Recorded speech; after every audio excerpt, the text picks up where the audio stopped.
the RMS Titanic. The name itself echoes through time. It speaks of ambition, of luxury, of a dream made real. In the spring of 1912, she was more than just a ship.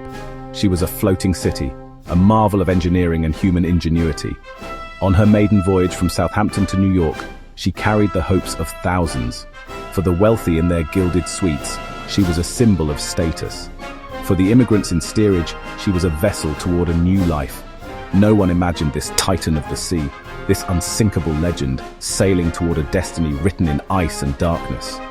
Newspapers hailed her as the pinnacle of modern technology. Interiors likened to London and Paris hotels. She had a swimming pool, a gymnasium, grand dining halls under crystal chandeliers. On April 14, 1912, the Atlantic was a calm black mirror under stars.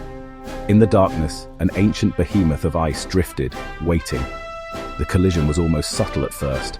A slight shudder felt by some, a distant grinding noise heard by others. That quiet encounter sealed the ship's doom. The Unsinkable was sinking. The dream became a nightmare many would never wake from, a tragedy that changed how we see the sea and technology. We know the names of the rich and famous who were lost and those who were saved.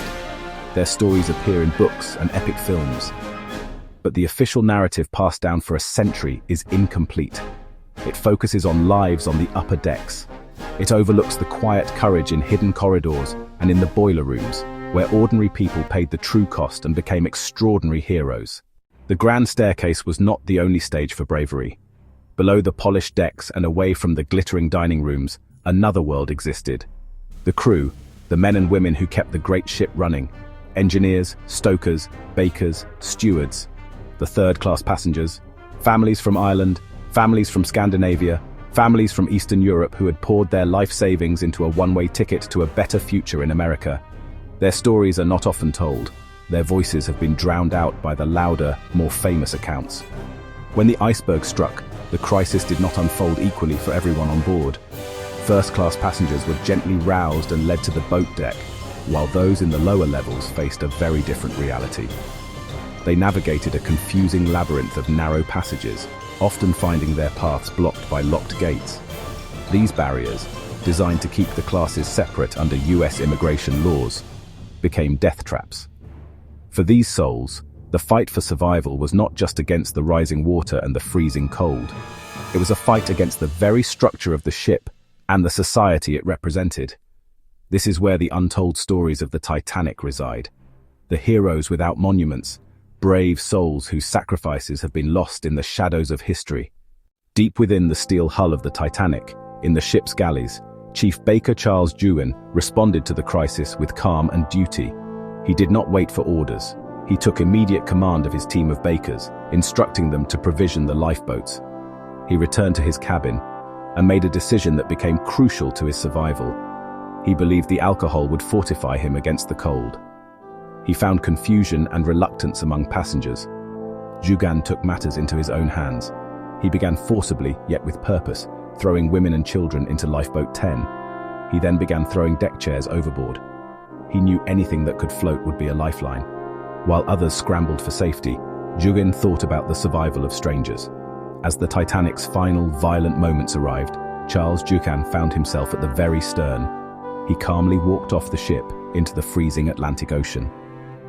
For what historians estimate was over 2 hours, Charles Juan paddled and trod water in the -2 degrees Celsius sea. As the first light of dawn began to break across the horizon, Juan spotted an overturned lifeboat, Collapsible B. When the rescue ship Carpathia finally arrived, Charles Juan was still alive. He was one of the Titanic's most astonishing and unsung heroes. Deep in the belly of the Titanic, a different kind of heroism unfolded, one unseen by any witness who survived. This was the domain of the ship's engineers. When the iceberg tore through the hull, it was these men who first understood the true catastrophic scale of the damage. Faced with certain death, not a single engineer chose to flee. Their second critical task was to maintain power. The lights were a beacon of hope and order in the unfolding chaos. They powered the pumps. They ran the wireless telegraph.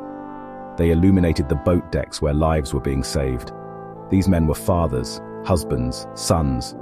They were professional mariners, bound by an unwritten code of the sea. The moment the lights flickered and died was the moment their long, courageous watch finally ended. The engineers of the Titanic did not go down with the ship. They held her up. For the more than 700 souls in third class, the first sign of trouble was the chilling sensation of rising water. Panic did not arrive slowly. It crashed in with the force of the Atlantic itself. Their path to safety was a cruel and bewildering maze. Their route to the boat deck was deliberately obstructed by locked gates. In the face of these insurmountable odds, incredible acts of courage and sacrifice flickered in the darkness of the lower decks. Many third-class men, upon reaching the boat deck, kissed their wives and children goodbye. They then stood back, accepting their fate. The statistics tell a brutal story. Only 1/4 of third-class passengers survived, compared to nearly 2/3 in first class. The more you paid for your ticket, the more your life was valued. In the aftermath of the sinking, the world clamored for stories.